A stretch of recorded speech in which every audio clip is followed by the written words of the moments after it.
శ్రీ గురుభ్యో నమః. హరి ఓం. వసుదేవసుతం దేవం కంసచానూరమర్దనం దేవకీ పరమానందం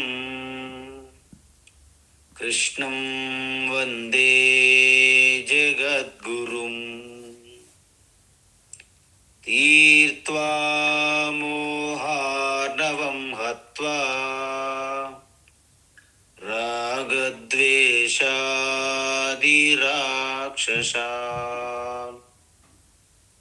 సీతా శాంతి సమాయుక్తా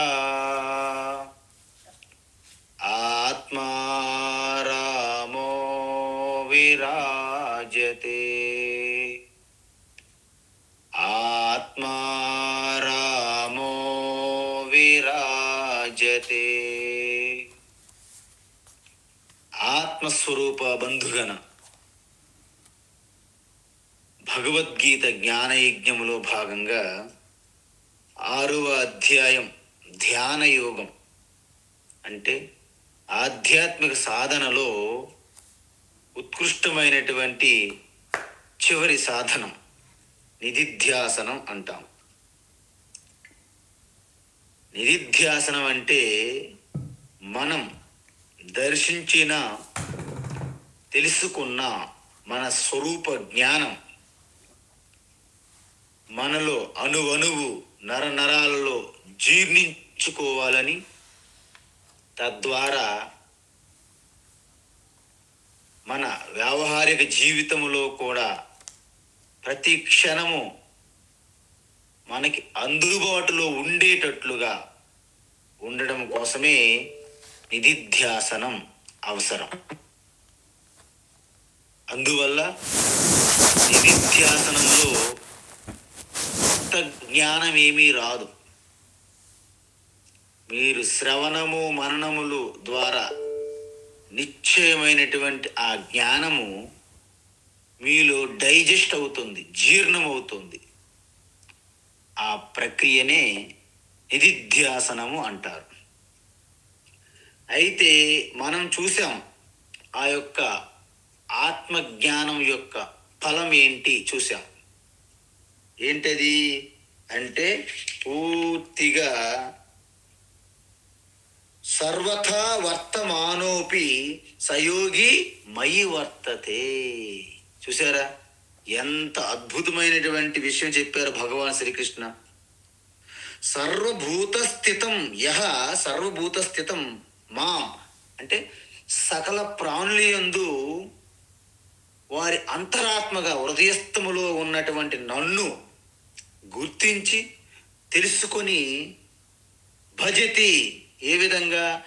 ఏకత్వం, ఒకే పరమాత్మ.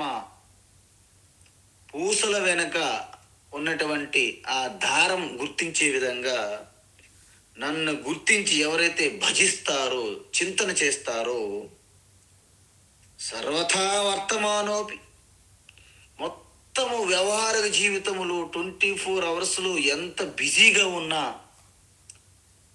ఆ హృదయస్థము యందు ఉన్నటువంటి ఆత్మారామ చిదానంద రూప ఆ ఎరుకతో వర్తమానోపి ఉన్నప్పటికీ సహా వాళ్ళు అటువంటి యోగులు నాలోనే ఉంటారు. నాకంటే దూరంగా ఇప్పుడు లేరు.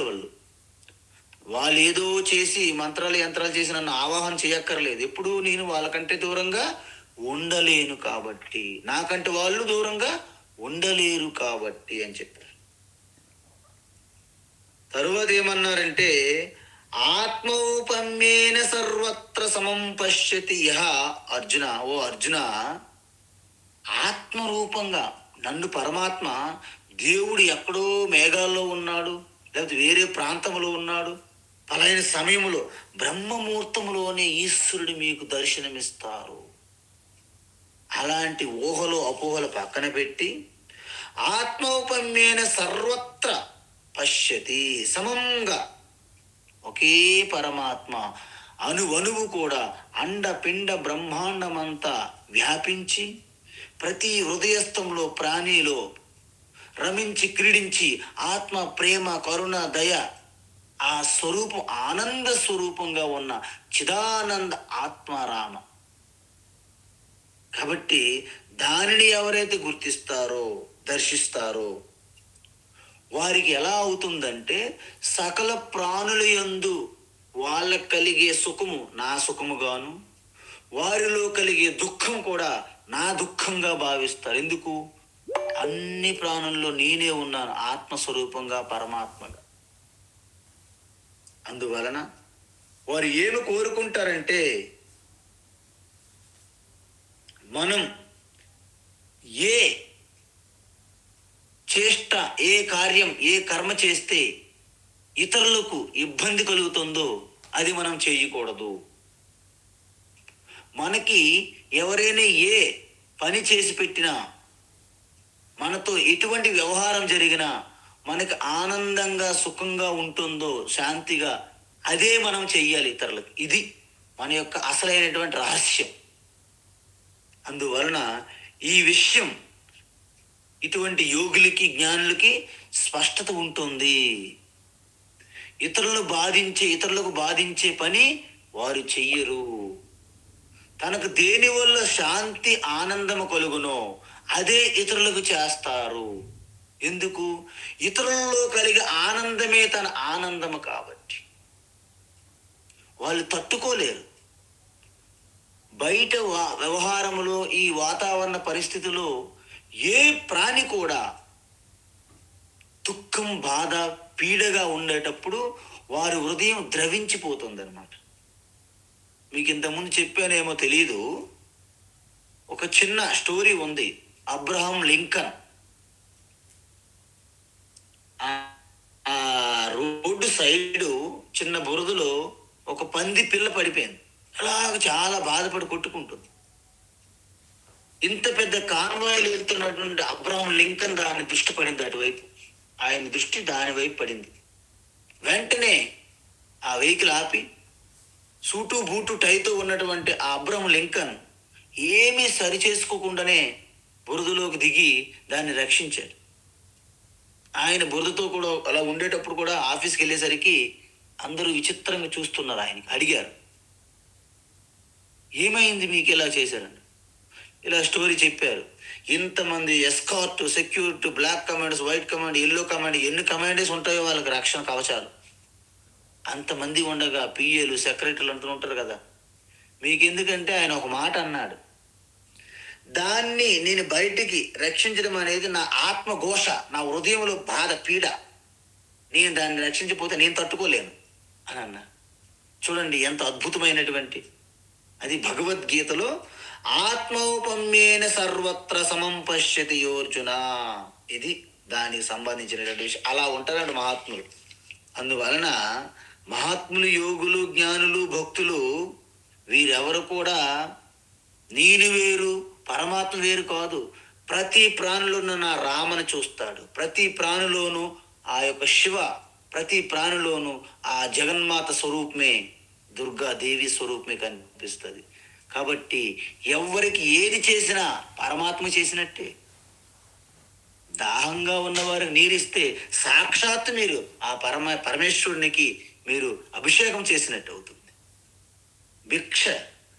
అందువలన ఇతరుల సుఖదుఖాలను తన సుఖదుఖాలుగా చూస్తారు. కాబట్టి ఎదుటి వ్యక్తి ఏదైనా పొందితే అది నేనే పొందానని భావన కలుగుతుంది. నేను పొందలేదే అని ఈర్ష్య కలగదు. ఎందుకంటే పక్కన వారికి సన్మానం జరుగుతుంటే మనం ఆనందంగా ఉండాలి. పక్కన వారికి ఎవరికైనా ఇబ్బంది పెడితే అరే నాకే ఇబ్బంది పెడుతున్నారే అని మనం వీలైనంత వరకు సహాయం చేయాలి. ఎప్పుడైతే ఈ జలసి, ఈ ఈర్ష్య ఉండదో అప్పుడే, ఎందుకు ఆయనకు ఉండదు, సర్వత్ర సమదర్శినః. కానీ బయట వాళ్ళు ఏమనుకుంటారు, వేదాంతము వీళ్ళు స్వార్థం అండి అనుకుంటారు. ఎందుకు అంటే తన మోక్షం కోసమే వీళ్ళు తపస్సు జ్ఞానం అర్జిస్తారు తప్ప వీళ్ళు సమాజానికి ఏం చెయ్యరండి. వీళ్ళు ఏదో సన్యాసం తీసుకొని ఈ సమాజం నుంచి పారిపోతారు. వీళ్ళు పారిపోతారు. ఎక్కడ పారిపోతారు? వాళ్ళు ఎక్కడికి పారిపోరు.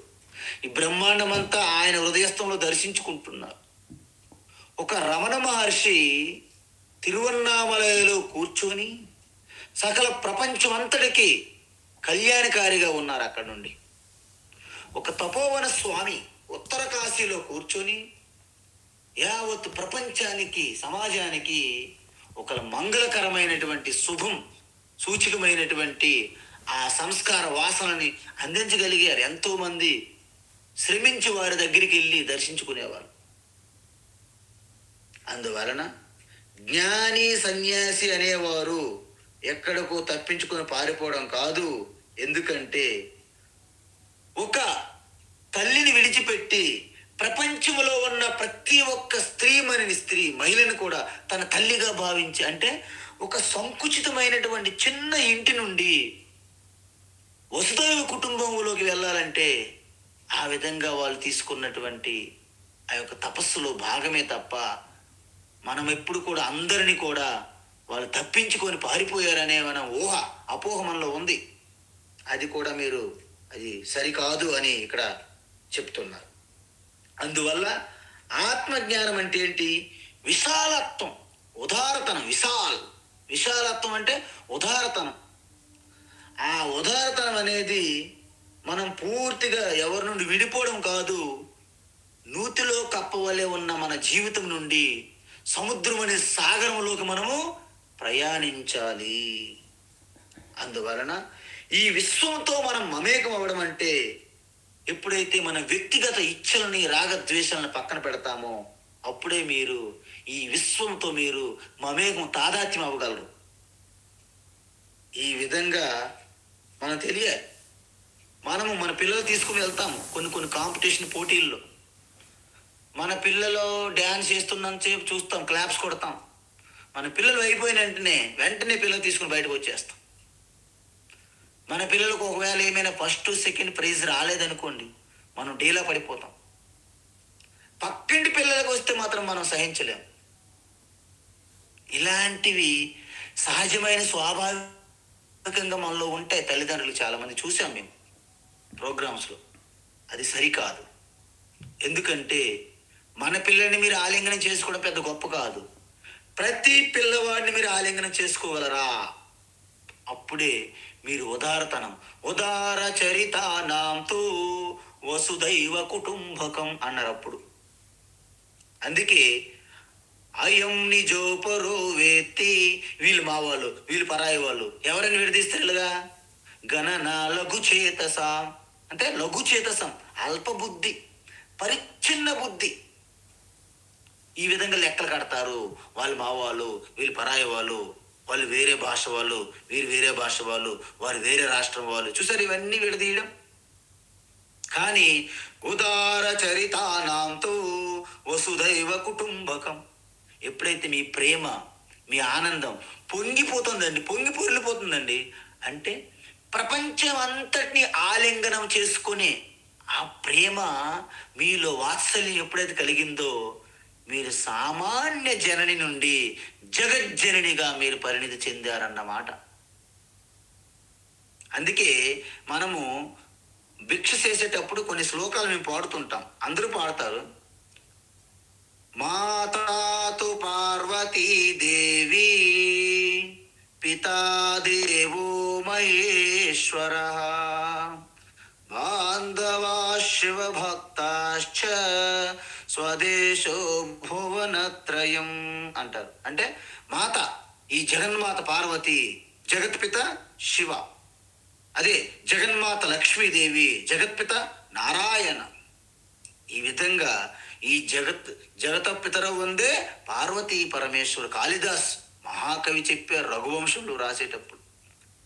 బాంధవా శివభక్తాహ అంటే సర్వం ఈ సమాజం అంతా కూడాను ఆ యొక్క పరమాత్మ యొక్క భక్తులే. ఎందుకు? పరమాత్మ ఎక్కడో లేరు, నా ఆత్మగా ఉన్నారు. అంటే మీ భక్తులే మొత్తం సృష్టి అంతా. ఇప్పటి వరకు మనము అద్భుతమైనటువంటి ఈ తత్వాన్ని, ఆ జ్ఞాన ఫలాన్ని మనము దర్శించాము. అయితే ఈ యొక్క లాస్ట్ 32వ శ్లోకంలో ఏం చెప్పారు?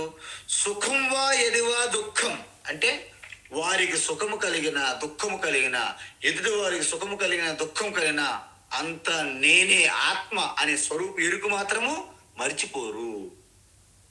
అంటే సుఖ దుఃఖే సమేకృత్వ లాభాలాభౌ జయాజయౌ తతో యుద్ధాయ యుజ్యస్వ నైవం పాపం వాప్స్యసి అని చెప్పారు ఇంతకుముందు. దాన్నే ఈ నిధిధ్యాసనంలో మీకు ఇక కలత చెందకుండా, మీరు చెలించకుండా స్థిరమైనటువంటి ఆత్మస్వరూపంగా నిలిచి ఉండడానికి ఈ నిధిధ్యాసనం మీకు ఎంతో అవసరం.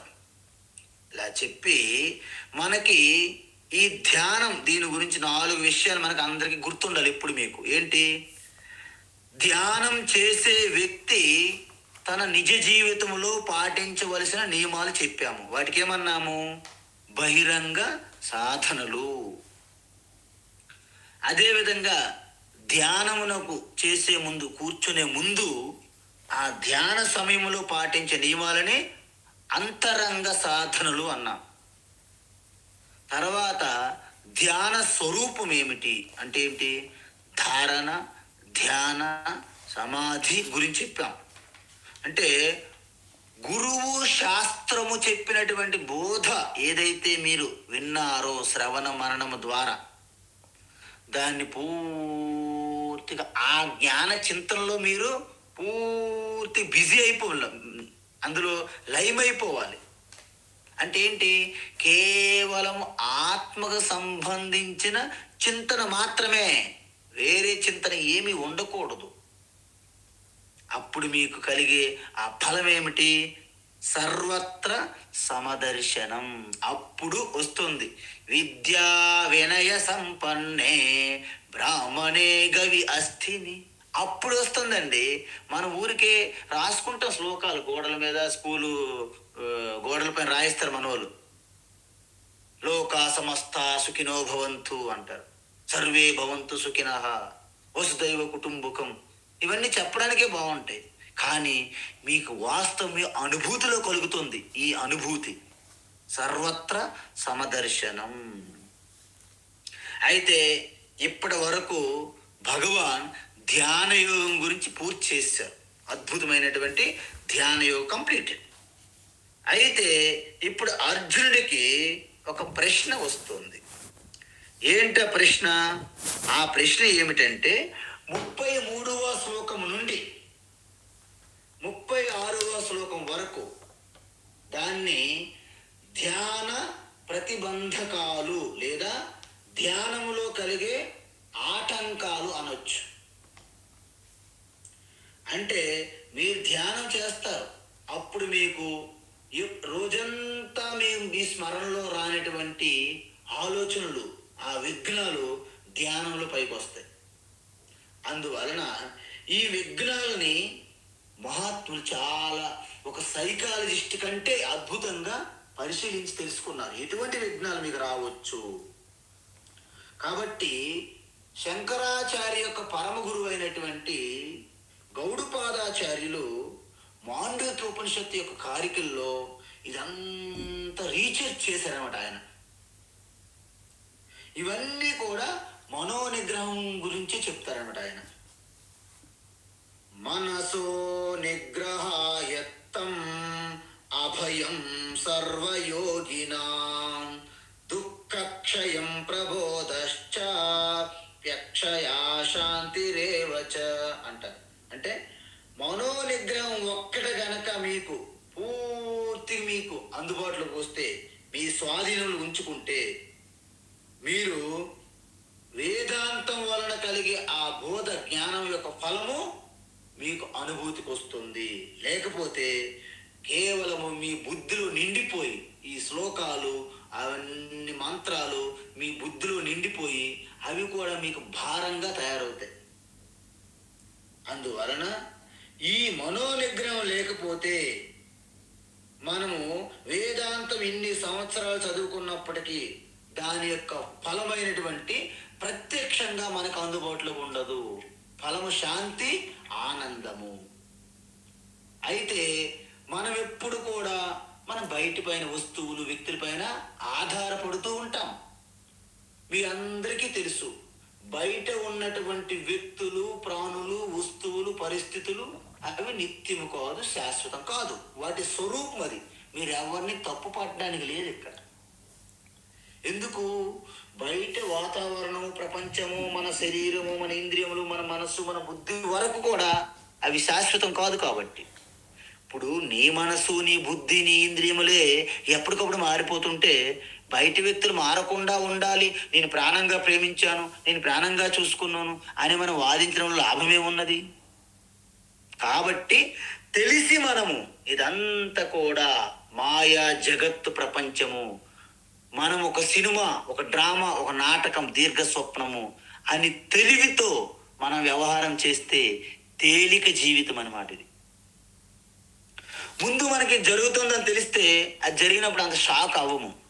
అది ఎప్పుడు జరగదు అని అనుకున్నారనుకోండి, జరిగితే షాక్ గురవుతారనమాట. అది ఆ షాక్ అబ్జర్వర్ మీలో ఉండాలి ఫస్ట్ ఆఫ్ ఆల్. అందువలన గౌడపాదాచార్యులు వీటి గురించి ఏం చెప్పారంటే, చాలా రీసెర్చ్ చేసి మీరు ధ్యాన సమయంలో మీకు 4 రకములైనటువంటి ఆటంకాలు, ప్రతిబంధకాలు ఎదురవుతాయి అన్నారు. ఏంటది? ఒకటి, మొట్టమొదటి చూడండి, నిద్ర. అంటే దాన్ని లయ అన్నారు గౌడపాదాచార్యులు. మీరు ఎప్పుడైతే పాపం చాలా మంది నిద్ర రాక బాధపడుతుంటారు, పొరపాటున ధ్యానం చేస్తాను, మెడిటేషన్ అని కూర్చుని వెంటనే మెల్లగా నిద్రలో జారుకుంటారు. అవసరమైతే స్నోరింగ్ కూడా చేస్తారు. అందువలనే మనం ధ్యానము అనేటప్పుడు లైట్ ఆపేస్తాం. ఎందుకు? చీకట్లో ఎవరేం చేస్తారో ఎవరికి తెలియదు, లేకపోతే ఇబ్బంది కలుగుతుంది, వారి యొక్క ప్రైవసీకి భంగం వాటిల్తుంది అంటారు మన వాళ్ళు. అందువలన మీరు ఇలా కూర్చున్నామో లేదు అలా నిద్రలోకి జారుకుంటారు. చాలామంది తన గిల్టీగా ఫీల్ అవుతారు కూడా. అందుకే మనం ఎప్పుడు కూడాను చీకట్లోనే ప్రతి ఒక్కరు ధ్యానం చేసుకోవచ్చు అని చెప్పారు నియమం. అంతే తప్ప ధ్యానం చేయాలని చీకటిగా ఉండాలని, పూర్తి కళ్ళు మూసుకోవాలని కూడా రూల్ లేదు. కానీ ఇవన్నీ మనకి ఒక క్రమశిక్షణ కోసం నియమాలు పెట్టాము. మీరు దానికి నిష్ట కలిగారనుకోండి, ఈ నియమాలన్నీ మీ నుండి జారిపోతాయి. మీరు ప్రతి వంట వండుతో కూడా ధ్యానంలో ఉండొచ్చు. ఇప్పుడు ఈ మన భగవద్గీత క్లాస్ ఉన్నది చూడండి, ఏకాగ్రత, ఏ రెండో చింతన లేకుండా ఎవరైతే దీనిలో ఇన్వాల్వ్ అయిపోయి వింటున్నారో మీరు నిజానికి ధ్యానంలో ఉన్నట్లు లెక్క. ఇది కూడా ధ్యానం కింద వస్తుంది. అయితే ఈ నిద్రలోకి జారిపోయే ప్రమాదం ఉన్నది ఒకటి. రెండోది ఏంటంటే విక్షేపము. అంటే మనసు చంచలంగా పరుగులు తీస్తుంటది అన్నమాట. ఇక్కడ నిద్రలో ఉండడం కాదు, మనస్సుకి అనేకమైనటువంటి కుప్పలుగా ఆలోచనలు, కోరికలు వచ్చి పడిపోతుంటాయి అన్నమాట. అంటే ఒక్క ముక్కలో చెప్పాలంటే, మనము వేదాంతంలో కూర్చున్నామో ఆ విషయం ఒక్కటి మర్చిపోయి మిగతావన్నీ విషయాలు ఉంటాయి మనస్సుకి. అంటే మనం వేదాంతము, ఆ జ్ఞానముతో మనం ధ్యానంలో కూర్చున్నాము, నిధిధ్యాసనంలో ఉన్నాము, అది మర్చిపోతాం. మిగతావి ఎన్ని రకాలు ఉన్నాయో అవన్నీ రజోగుణ తత్వం అనమాట. ఇంతకుముందు చెప్పింది నిద్ర తమోగుణ తత్వం అనమాట. ఈ రజోగుణము, తమోగుణం ఈ రెండు ఉన్నాయి చూడండి. మీ ధ్యానమునకు మధు కైటవ లాంటి వాళ్ళు అనమాట వీళ్ళు. శుంభ నిశుంభ అంటారు వీళ్ళని. వీళ్ళు జోడి అనమాట, రాగద్వేషాలుగా. వీళ్ళిద్దరు బ్రదర్స్, పేరు జోగిలాగా జోడి. అయితే దీన్ని విక్షేపము, ఆటంకము అన్నారు. వీటన్నిటికీ మనం పరిష్కార మార్గం వెతుకుతున్నాం, చూస్తున్నాం మనం అంతా. ఎందుకంటే ముందు మన ప్రాబ్లం ఏంటో తెలుసుకోవాలి. మనం డాక్టర్ దగ్గరికి వెళ్ళేటప్పుడు వెంటనే మీకు ఏమైనా సిరప్, టాబ్లెట్స్ ఇవ్వరు. అమ్మ నీ డయాగ్నోసిస్ సెంటర్కి వెళ్ళండి అని మన టెస్టులు రాసేస్తారు అనమాట. సో మనం టెస్టులకు వెళ్ళి మనం బ్లడ్ శాంపిల్స్ అన్నీ ఇవ్వాల్సి ఉంటుంది. అక్కడ రిపోర్ట్ వస్తుంది అనమాట. అప్పుడు పరిష్కారం, దానికి ట్రీట్మెంట్ ఉంటుంది. ఇది కూడా సేమ్. నిధిధ్యాసనంలో కూర్చునేటప్పుడు మనకు కలిగే ఆ ఆటంకాలు ఏమిటి, అంటే ఏంటి స్కోప్ ఉన్నది, ఏ ఏ ఆటంకాలు రావచ్చును అని రీసెర్చ్ జరిగిందనమాట. అయితే మొట్టమొదటి లయములోకి వెళ్ళిపోవడం, అంటే నిద్రలో జారుకోవడం ఒక ప్రమాదం ఉంది. 2, విక్షేపము, మనస్సు చంచలంగా పరుగులు తీస్తుందన్నమాట. 3, కషాయం అంటారు. కాషాయం కాదు, కషాయం. అంటే ఈ మధ్య కరోనా వచ్చిన తర్వాత చాలా మంది ఈ కషాయంలా తయారు చేసేవలేవు, అనేక రకాల మన మూలికలు, వేళ్ళు, ఆకులు, పసర్లు కలిపి మంచి కషాయం చేసేవాళ్ళు ఈ మధ్య కరోనా సమయంలో. అది కూడా కాదు. ఇక్కడ కషాయం అంటే ఏంటంటే మన అంతర్లీనంగా అవ్యక్తంగా బయటికి కనిపించకుండా ఉన్నటువంటి ఆ దుర్గుణాలు ఏవైతే ఉన్నాయో, మాలిన్యాలు, మలం అంటే కల్మషం అంటారు వాటికి, అవన్నీ స్తబ్దీభావంగా ఉన్నాయి, జారుకొని అలా అవ్యక్తం కప్పబడి ఉన్నాయి. అంటే చాప కింద నీరు ఉన్నట్టు అలా ఉన్నాయన్నమాట. అందువలన ఎప్పుడైతే మనం ఇలాగ సైలెంట్గా మెడిటేషన్ అని అనుకుంటున్నామో, అమ్మయ్యా ఇది మాకు సమ్మక్క సారక్క జాతర సమయం అనుకుని పైకి వచ్చేస్తాయి అన్నమాట. వీటిని కషాయం అంటారన్నమాట. అందువలన ఈ కషాయంతో చాలా ప్రమాదం.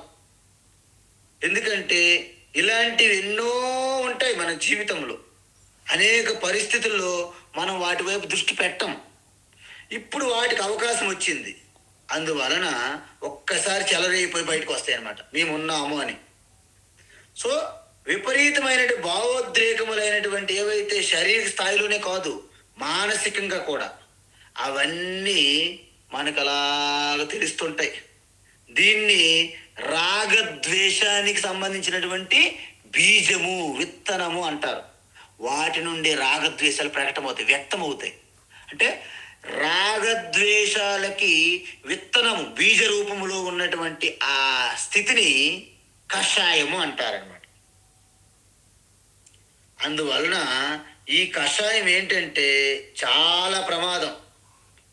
అవ్యక్త స్థితిలో ఉంటే దాన్ని కషాయం అంటారు, ధ్యానంలోకి వచ్చేసరికి వ్యక్తం అవుతాయి అన్నమాట. దీన్నే రాగద్వేష బీజ స్వరూపము అంటారు. అయితే 4వది ఏమిటి, రసాస్వాదనం అంటారు. రసాస్వాదం అంటే ఒక్కొక్కసారి స్వామీజీ నాకు ధ్యానంలో ఏదో తేనె దారలు పడుతున్నట్టు నాకు ఆనంద స్థితి కలిగింది ధ్యానంలో. మరి ధ్యానం నుంచి బయటకు వచ్చిన తర్వాత ఏమైందమ్మా, అది పోయిందండి. లేదు, ఓహో నీ ధ్యానము అది తాత్కాలిక వచ్చే పోయేదన్నమాట, మనకి అతిథిలాగా, గెస్ట్. అంటే మీరు ఆ ధ్యానములోకి వెళ్ళిన తర్వాత ఒక రకమైనటువంటి ఒక కొంచెం ఆనందం అనే అనుభూతికి మీరు మమేకమైపోయారు, తగులుకున్నారు. కాబట్టి అది మీకు ఒక రకమైనటువంటి ఆటంకంగా మారింది. ఎందుకు, ఆ స్థితిలో ఉంటారనమాట. ఇంక మరి మీకు అక్కడ వేరే ఆత్మచింతన లేదు, కేవలం నేను ఆనందం అనే ఆ సుఖానికి మీరు అలవాటు పడతారనమాట. ఎందుకంటే ఈ ఆనందం అనేది శాశ్వతం కాదని చెప్పాం మనం. అంటే ధ్యానం ముందు లేదు, ధ్యానం నుంచి వచ్చింది బయట తరువాత లేదు. అంటే కేవలము ధ్యానములోనే కలుగుతుంది. అందువలన కేవలం ధ్యానములో అనుభవానికి వచ్చే ఆనందము ఆత్మానందము, బ్రహ్మానందము కాదు. కాబట్టి బ్రహ్మానందము, ఆత్మానందం అంటే ఏమిటి, పూర్ణత్వ భావన. సముద్రం వలె సంపూర్ణంగా నిండి ఉన్నటువంటి ఆ స్థితి, నేను పరిపూర్ణము, నేను శాశ్వత చిదానంద రూపాన్ని, నాకు ఆనంద గని, ఆనంద సాగరం నా స్వరూపము, ప్రేమ దయా సాగరం నా స్వరూపం అనే ఆ భావనలో నిండిపోవాలి మీరు. ఈ రసాస్వాదమైన మనకు మొదట ఏదో నేను గొప్ప సాధించననే భావన కలగవచ్చు, ఓకే. కానీ దాంతోనే మీరు మురిసిపోయి దాంతోనే ఆగిపోకూడదు. అది కూడా మీకు ఒక ప్రతిబంధకంగా తయారవుతుంది. అందుకే దీన్ని ఇంద్రియ సుఖం అంటారు. ఈ ధ్యానములో మీకు కలిగే సుఖాన్ని ఇంద్రియ సుఖం అంటారు. పైగా ఎప్పుడైతే వ్యక్తి ఈ రసాస్వాదం పొందుతారో అప్పుడే ధ్యానం నుంచి బయటికి రావడానికి ఇష్టపడరు. కొంతమంది మనతో వ్యవహారం చెయ్యరు, ఎప్పుడు చూసినా ధ్యానం చేస్తామంటారు. ఎందుకు? ధ్యానంలో ఏదో ఓ రకమైనటువంటి సుఖ అనుభూతికి వాళ్ళు బాగా కనెక్ట్ అయ్యి అలవాటు పడిపోయారు. అది కూడా ఒక సంసారంగా మారుతుంది. ఎందుకు? సంసారం అంటే ఏం చెప్పాం మనము? దేనిపైనైనా ఆధారపడడాన్నే సంసారం అంటారు. అంటే ముఖ్యంగా మానసికంగా ఆధారపడితే దాన్ని సంసారం అంటారు. ఎందుకంటే మన శరీరం నడవడానికి కూడు గుడ్డ ఆవాసం వీటిని ఆధారపడమనరు. అవి బేసిక్ నీడ్స్ అన్నమాట. అందువలన ఎంతసేపు ధ్యానంలోనే ఉండాలనుకుంటారు. అంటే ధ్యానం నుంచి బయటకు వచ్చి పలాని పని చేయండి అంటే వాళ్ళకి ఎంత చిరాకు అంటే తెలుసా? నిజంగా అసలు చాలా చిరాకు అయిపోయి చింతాక్రాంతంగా ఉంటారు. ఫోన్ వచ్చిందా చిరాకు పడిపోతారు. డోర్ ఎవరైనా బెల్ల కొట్టారా చిరాకు పడిపోతారు. ఎందుకు? వాళ్ళ ధ్యానం నుంచి బయటికి రావడానికి ఇష్టపడరు. అది ఒక వ్యసనం. ఎలాగైతే ముక్కలు వేసుకుందామా, కొంతమంది ప్యాక్ ముక్కలు తనతోనే తిప్పుకుంటారు అన్నమాట. ఎక్కడ 5 నిమిషాల గ్యాప్ వచ్చినా ఒక షర్ట్ వేసేద్దామంటారు అంతే. ఎందుకు? వ్యసనం అది. అలాగే ఆల్కహాలిక్ ఎడిక్షన్ అయింది అనుకోండి, చిన్న ప్రతి ఎంతటి కార్యక్రమం మీరు చెయ్యండి, మీరు మహాశివరాత్రి మీరు చెయ్యండి, ఆ బ్యాక్గ్రౌండ్లో ఎక్కడో చిన్న గ్యాప్ దొరికితే ఏదో 2 చుక్కలు వేసేసుకోవాలనుకుంటాడు వాడు చేసేవాడు. మనకు సాయం చేయడానికి వస్తాడు. కానీ అక్కడ కూడాను అప్పుడప్పుడు ఇలాంటివి జరుగుతుంటాయి సంఘటనలు, చాలా రేరు. ఎందుకు? దానికి బానిస అయిపోయి వ్యసనము. కాబట్టి వేదాంత ధ్యానం అనేది ఆనందాన్ని అనుభవించేందుకు కాదు. మరి దేనికి స్వామీజీ? పూర్ణత్వం, మీ స్వరూప తత్వములో ఉండడానికి, నరాలలో సర్వకాలములలో సర్వ ప్రదేశములలో కూడా మీ యొక్క ఆత్మానందం అనేది శాశ్వతమైన స్థితిలో ఉండడానికి. మనం చూసాం 5వ అధ్యాయంలో ఏంటి? పశ్యన్ శృణ్వన్ స్పృశన్ జిఘ్రన్ అస్నన్ గచ్చన్ స్వపన్ శ్వసన్. అన్ని వ్యవహారం జరుగుతున్నా నేనేమీ చెయ్యట్లేదు, నా సమక్షంలో అన్నీ జరుగుతున్నాయి. మీరు సూర్యుని వలె మీ ప్రకాశంలో లోకమంతా వ్యవహారం జరుగుతుంది. సూర్యుడు మనలో ఇన్వాల్వ్ కారు. మీ మన ఆత్మ సమక్షంలో మనస్సు, బుద్ధి, ఇంద్రియములు, శరీరం కూడా ఈ ప్రపంచంతో వ్యవహారం అన్నీ జరుగుతున్నాయి ఆత్మనే ప్రకాశం అనుగ్రహం ద్వారా అని తెలుసుకుంటారు. అందువలన ఈ ధ్యాన ప్రతిబంధకాలకి పరిహారం ఏమిటి? అందువలన ఏంటంటే ఈ నిద్రాస్థితిని కూడా 2 రకాలుగా చెప్పొచ్చు. ఏంటి? నిద్ర కలిగే కారణాన్ని తొలగించడం ద్వారా, అదేవిధంగా దానికి ప్రాక్టీస్ చెయ్యాలి. అందుకే ఇక్కడ మనకు చెప్తారు తర్వాత దాని సమస్య పరిష్కారం కృష్ణ భగవాన్ చెప్తారు. అభ్యాస వైరాగ్యం అని ఇంతకుముందు మనం చెప్పాము. భగవాన్ మీకు పరిష్కార మార్గం ఇస్తున్నారు. అందువలన ధ్యానములో నిద్ర ఎందుకు వస్తుంది అని ఒక్కసారి మీరు చర్చించండి. మనం దాన్ని చదివి అర్థం చేసుకుంటే సరిపోదండి. ఎందుకు అంటే ఏదో పుస్తకాల్లో చదివింది పుస్తకాల్లో ఉంటుంది, మస్తకంలో రాదు. కాబట్టి మన భోజనం అతిగా తినడం కానీ, పూర్తిగా భోజనం లేకపోవడం కానీ, అతిగా నిద్ర చేయడం కానీ, పూర్తిగా నిద్ర పట్టకపోవడం కానీ, ఇవన్నీ కూడా అజీర్ణము, కాన్స్టిపేషను, స్టమక్ పెయిన్, లేకపోతే డయేరియా, అనేక ఇష్యూలతో బాధపడుతుంటాం మనం. ఎందుకు? మన యొక్క ఈ ఆహార నియమాలు మనం పాటించము. అందుకే భగవాన్ శ్రీకృష్ణ ముందు అవి చెప్పారు. యుక్తాహార విహారస్య యుక్త చేష్టస్య కర్మసు యుక్త స్వప్నావబోధస్య యోగో భవతి దుఃఖ. ముందు చూసాం. మనం ఏమనుకుంటాము? ఏంటి ధ్యానం అన్నారు, ఈ భోజనాల గురించి, ఆహారం గురించి, నిద్ర గురించి చెప్తారేటి భగవాన్ శ్రీకృష్ణ అని అనుకుంటారు కొంతమంది. ఎందుకంటే అన్ని వదిలేసి మెడిటేషన్ ఒక వ్యాపారం అయిపోయింది బయట. ఇది బ్రాండ్, ఒక పెద్ద నమ్మకమైనటువంటి బ్రాండ్ మెడిటేషన్ క్యాంప్. అందువలన మనం ఎటువంటి జాగ్రత్తలు తీసుకోకుండా మెడిటేషన్ అంటే ఏమవుతుంది? అది మెడిటేషన్ కాదు. స్వామి చిన్మయానంద్ అంటారు, అది ఎంఏడి మ్యాడిటేషన్ అంటారు. అందువలన ఈ విషయం కోసం మనము పూర్తిగా మన నిద్ర, ఆహార అలవాటు నియమాలని మనం ఎంత చక్కగా మనం పెట్టుకుంటే అప్పుడు మీకు ధ్యాన సమయంలో నిద్ర రాదు. ఎందుకు? మీరు సంపూర్ణంగా నిద్ర ఆల్రెడీ పట్టి ఉన్నారు, మీకు నిద్ర వచ్చింది, మీ నిద్రతో పూర్తిగా రిఫ్రెష్ అయి ఉన్నారు. అంటే ఏంటి? ఎప్పుడైతే సరైన సమయంలో భోజనం తీసుకొని హిత ఆహారము సరైన సమయంలో నిద్ర పడితే అప్పుడు మీకు ఈ నిద్ర పట్టడం వలన తమోగుణం పోతుంది. సరైన సమయంలో ఆహారం తీసుకొని మీకు మానసికంగా శారీరకంగా చేసే ఆ శ్రమ వలన మీ రజోగుణం కూడాను తగ్గుతుంది. ఈ రెండింటికి మనం ఫుల్ స్టాప్ పెట్టగలిగితే, అందుకే మీ అందరికీ చెప్పాం, కాకచేష్ట బక ధ్యానం శ్వాన నిద్ర తథైవ చ అల్పాహారం బ్రహ్మచర్యం జ్ఞానాది పంచలక్షణం అంటారు శాస్త్రములు. ఈ ఆత్మజ్ఞాన నిష్టలో ఉండాలనుకునే మీరు ప్రతి ఒక్కరూ అల్పాహారం జీర్ణ వస్త్రం అని కూడా చెప్తారు. అంటే అర్థం ఏంటంటే, మీరు కాకచేష్ట, మీరు ఈ ఆత్మనిష్టలో ఉండాలని మీ యొక్క ప్రతిజ్ఞ సంకల్పం, దాన్ని ఎట్టి పరిస్థితులు కూడాను విడిచిపెట్టకూడదు. పట్టకూడదు, పట్టితే విడవకూడదు అంటారు మన పెద్దలు. కాబట్టి ఈ కాకి ఎలాంటి చేష్ట చేస్తుంది? తనకి ఏదైనా కావాలని కోరుకుంటే విడిచిపెట్టదు.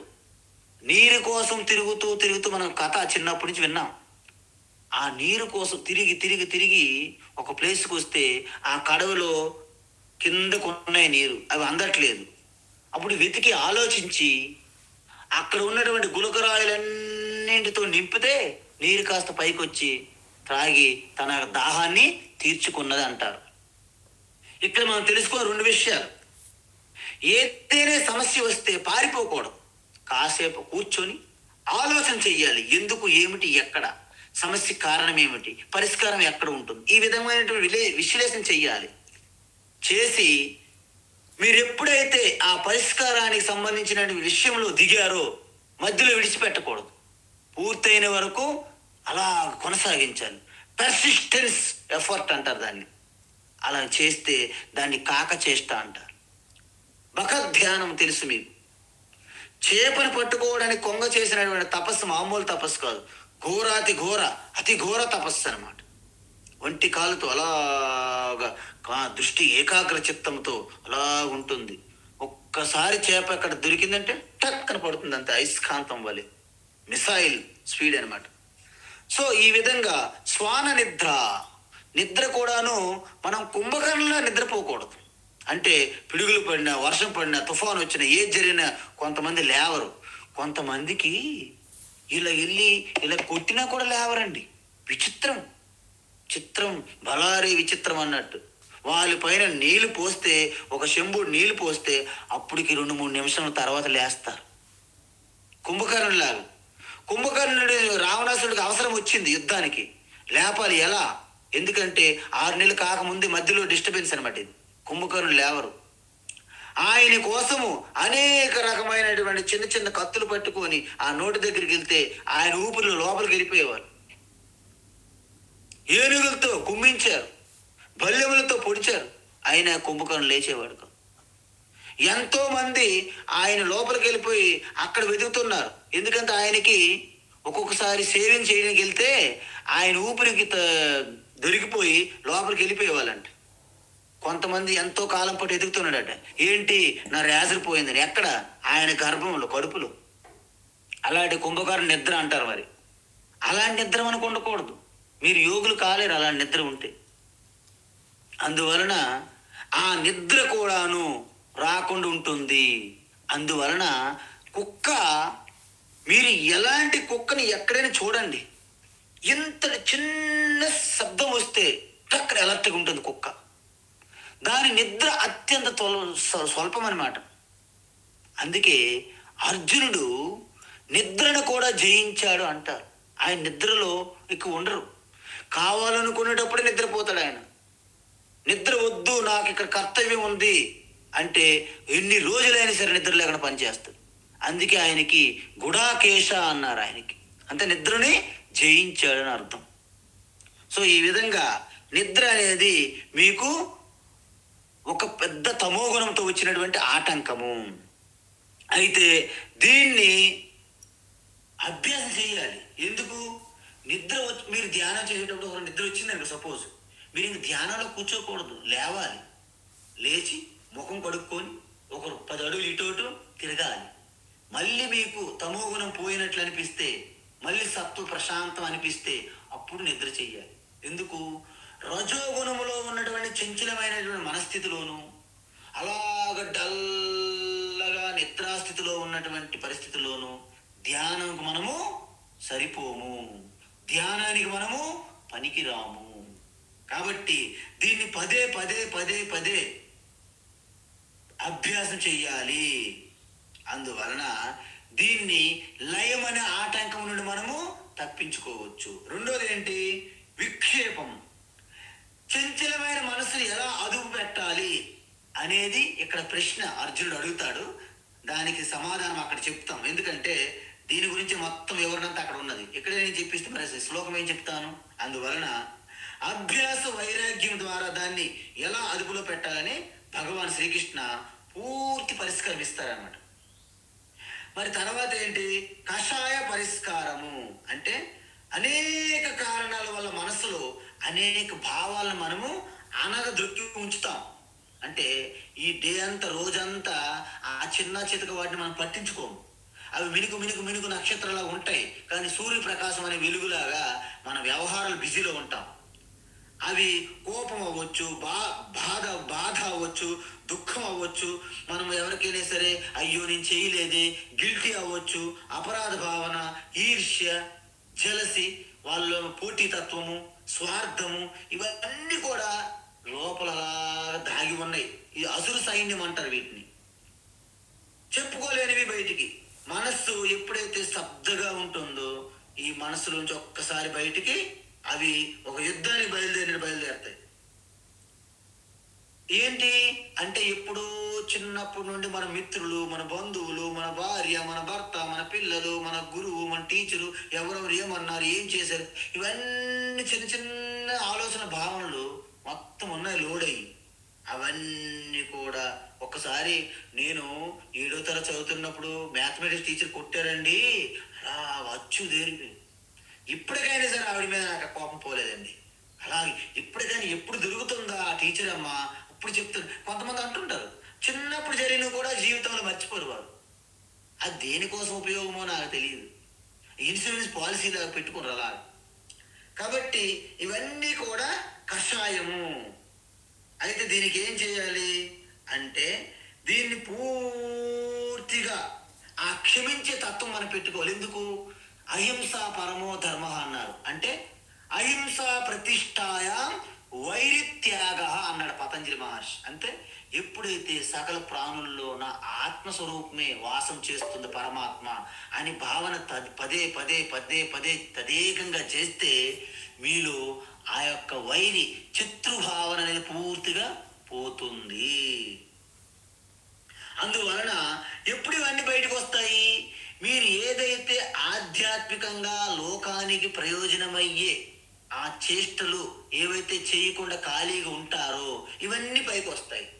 మీరు ఎప్పుడైతే లోకహితం కోసం ఒక యజ్ఞము, ఒక యాగం, ఒక పూజ, ఒక ఉపాసన, ఒక జపం, ఒక పారాయణం, ఒక తీర్థయాత్ర, ఒక శ్రవణ మన నిధిధ్యాసనంలో మీరు లీనమైనప్పుడు ఇవన్నీ కూడా వాటి శక్తి హీనమైపోతుంది అన్నమాట, బలహీనమైపోతుంది అన్నమాట. అందుకే కర్మయోగము ద్వారా మీ యొక్క మాలిన్యము, మలమనే ఈ యొక్క కషాయాన్ని మీరు పూర్తిగా తొలగించుకోవచ్చని భగవాన్ శ్రీకృష్ణ ఒక అధ్యాయాన్ని పెట్టారు కర్మయోగం. సో ఈ విధంగా ఎప్పుడైతే కషాయం అనేది విజాతీయము, చూసారా అనేక రకములైన ఆలోచనలు మన పిల్లల గురించి ఆలోచనలు, మానసికమైనటువంటి ఆ మనోచింతనలు, ఇవన్నీ కూడా విజాతీయ ప్రత్యయాలు అంటారు. మరి సజాతీయం అంటే ఏంటి? కేవలం ఆత్మకు సంబంధించిన చింతన ఆలోచనల్ని సజాతీయ ఆలోచనలు అంటారు. ఈ సజాతీయ ఆలోచనలతో విజాతీయ ఆలోచనలు మనం ఓడించాలి. అంటే మీ దైవీ సంపత్తితో ఆసురీ సంపత్తిని పూర్తిగా నాశనం చెయ్యాలి. కృష్ణ పరమాత్మ అదే చేశారు మహాభారత యుద్ధంలో. దైవీ సంపత్తి అనే పాండవ సైన్యముతో ఆసురీ సంపత్తి అనే కౌరవ సైన్యాన్ని, అంటే ధర్మం అనే సైన్యాన్ని, అధర్మం అనే కౌరవ సైన్యాన్ని నాశనం చేయడమే ఈ యొక్క భగవద్గీత. బయట జరిగే కురుక్షేత్ర యుద్ధం అయితే అంతరంలో జరిగినటువంటి ఆధ్యాత్మిక యుద్ధం. దాన్నే క్షీరసాగర మంథనం అంటారు.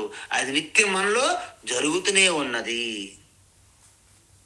ఈ విధంగా వాటిని అనద్రొక్క కంటే మనం ఎప్పుడు కూడా ఆ కోపతాపాలను అలాగా వదిలి విడిచిపెట్టండి, మరి మౌనంగా ఉండండి, మాట్లాడండి అంటాం. అలా ఉండడం వల్ల అవి పూర్తిగా పోవు. ఒక కోపం తీసుకురావాలి. అసలు ఎందుకు కోపం? అందరిలో నేనే ఉన్నాను కదా, కోపం వల్ల నాకు లాభం లేదు అని మనకు కలిగిన భావనను తీసుకొని మనం పదే పదే పదే విచారణ చెయ్యాలి. అప్పుడు మీరు ఎప్పుడైతే విచారిస్తారో అప్పుడు పోతాయి. విచారించకుండా అలాగా అనిసిపెట్టి కప్పించాము, దాచిపెట్టాం, బోల్డ్ ఉన్నాయి అంటారు చాలామంది. ఆ విధంగా మీరు దాచిపెట్టడం కాదు ఇక్కడ. మీరు ఒక్కొక్క మీలో ఉన్నటువంటి ఆ బలహీనత భావాన్ని బయటకు వచ్చినప్పుడు దాని గురించి ఆలోచించి దాన్ని మొక్కలోనే తరిమేయాలి, తుంచేయాలి. తర్వాత ఏంటి? రసాస్వాద పరిష్కారము. అంటే ధ్యానంలో కొంతమందికి ఆనందం, సుఖం కలుగుతుంది, అనుభూతిని చెప్పాం కదా. దాన్ని ఎలా పరిష్కరించుకోవాలి? ధ్యానములో నేను అనుభవించే ఈ సుఖము తాత్కాలికముదే, నేను దీనికి బానిస కాకూడదు, పైగా నా స్వరూపం అనంత ఆనందం, పూర్ణత్వం అని పదే పదే మీరు మీ మనస్సుకు మీరు బోధ చేసుకుంటే, ధ్యానములోనే కాదు, ధ్యానం ముందు, ధ్యానములో, ధ్యానం తర్వాత కూడా నా ఆనందం ఎప్పుడు డోకా లేదు ఆనందానికి అని అలా చెప్పుకోవడం వలన ఈ వివేక జ్ఞానముతో ఈ ఆటంకాల నుంచి మీరు బయటపడవచ్చును. అయితే ఇప్పుడు చెప్తున్నారు అసలైనటువంటి విషయం. ఎందుకంటే మన ఆటంకం తెలియకపోతే మన పరిష్కారం రాదు కదా. ఇప్పుడు ట్రీట్మెంట్ ఈజీ, చాలా సులభం. ఎంత ఈజీ అంటే ఇప్పుడు రాసేస్తారు మందులు అంతే మీకు భగవాన్ శ్రీకృష్ణ. అయితే మన నాయకుడు, మన తరపున మన ప్రతినిధి వహిస్తున్నారు ఎవరు? అర్జునుడు. అడుగుతున్నాడు ప్రశ్న ఏమిటి? అర్జునోవాచ అర్జున ఉవాచ యోయం యోగస్త్వయా ప్రోక్తః యోయం యోగస్త్వయా ప్రోక్తః యోయం యోగస్త్వయా ప్రోక్తః సామ్యేన మధుసూదన సామ్యేన మధుసూదన సామ్యేన మధుసూదన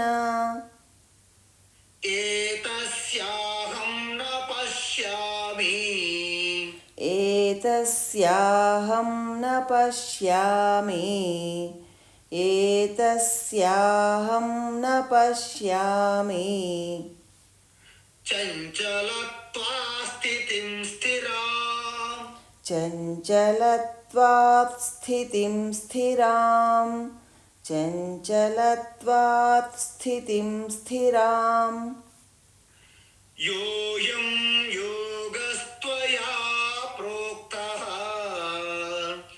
సామ్యేన మధుసూదన యోయం యోగస్త్వయా ప్రోక్తః సామ్యేన మధుసూదన యోయం యోగస్త్వయా ప్రోక్తః సామ్యేన మధుసూదన ఏతస్యాహం న పశ్యామి చంచలత్వా స్థితిం స్థిరాం ఏతస్యాహం న పశ్యామి చంచలత్వాత్ స్థితిం స్థిరాం ఏతస్యాహం న పశ్యామి చంచలత్వాత్ స్థితిం స్థిరాం. ఆ, ఉత్తమం. ఎంత మంచి ప్రశ్న అడిగారండి అర్జునుడు. చూడండి, ఈ ప్రశ్న మనకు కూడా చాలా మందికి కలిగింది. నాకు తెలిసి మీ అందరిలోనే ఈ ప్రశ్న ఉన్నది. మనందరికీ ఉన్నది ఇది. యాక్చువల్గా నేను మీరని కాదు, మన అందరికీ ఉంది. ఎందుకు ఉంది? ఎందుకంటే మనసు సంగతి మన జీవితంలో చూస్తూ వస్తున్నాం కాబట్టి. ఇది మనకేం కొత్త, ఇప్పుడే వచ్చిన చుట్టం కాదు కదా. అనేక జన్మల నుండి కూడాను దీంతో మనము సహజీవనం చేసుకుని వస్తున్నాం. దేనితో? మనస్సుతో.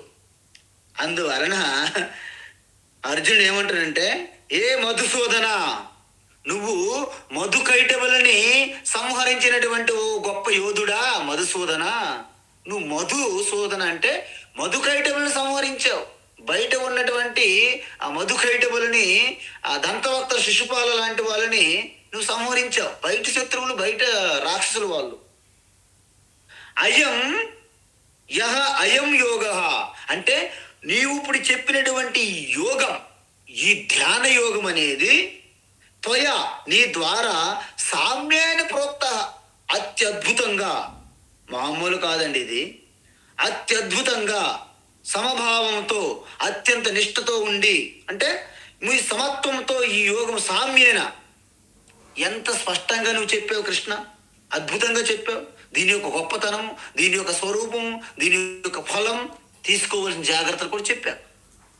కానీ ఏతస్య స్థిరాం స్థితిం అంటే ఈ నిధిధ్యాసన స్థితిలో నేను స్థిరంగా నిల్చోవడానికి, ఉండడానికి, నపశ్యామి అంటే నాకు ఎటువంటి పరిష్కార మార్గం కనిపించట్లేదు. ఏం అర్జున కనిపించట్లేదు? ఎందుకంటే ఈ మనసున్న చూడు, అత్యంత చంచలత్వం మనసు ఇది. ఈ మనస్సు, దీన్ని కట్టడి చేయడము చాలా కష్టం కృష్ణ. ఎందుకంటే నేను గుర్రం మీద స్వారీ చేయాలని కోరిక ఉన్నది. గుర్రం కొన్నాను, ఆల్రెడీ షెడ్లో కట్టాను. కానీ గుర్రంలో స్వారీ చేయాలని మొదటి రోజు ఎక్కాను. నేను పెరేడ్ గ్రౌండ్ రోడ్డు మీద ఎక్కితే ఆ గ్రౌండ్లో నన్ను విసిరింది. గ్రౌండ్లో నుంచి ఉందామంటే ప్యాట్లీ సెంటర్లో వచ్చి పడ్డాను. ఎందుకు? ఆ పెంకి గుర్రాన్ని నేను నా స్వాధీనంలో తెచ్చుకోలేకపోయాను. అదే విధంగా ఈ మనస్సు కూడా అలాగే చేస్తుంది.